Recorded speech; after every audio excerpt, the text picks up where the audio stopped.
સુરતના પાંડેસરા વિસ્તારમાંથી એક વિડીયો વાયરલ થઈ રહ્યો છે। એસએમસી શાકભાજી માર્કેટમાં શાકભાજી નહીં દારૂની બોટલો મળી રહી છે।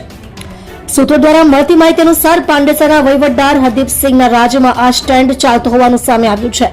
સુરતના પાંડેસરા વિસ્તારમાં આવેલા એસએમસીના શાકભાજી માર્કેટને લઈને ગંભીર ચર્ચાઓ સામે આવી રહી છે। સ્થાનિકોમાં ચર્ચા છે કે અહીં શાકભાજી કરતા વધુ સરળતાથી પાંડેસરા પોલીસની રહેમ નજર હેઠળ દારૂની બોટલો મળી જાય છે। દારૂ બનતી હોવા છતાં ખુલ્લેઆમ ચાલતા અડ્ડાઓને લઈને અનેક સવાલો ઉભા થયા છે, જેમાં પાંડેસરા પોલીસ ઉપર સવાલો ઉભા થયા છે।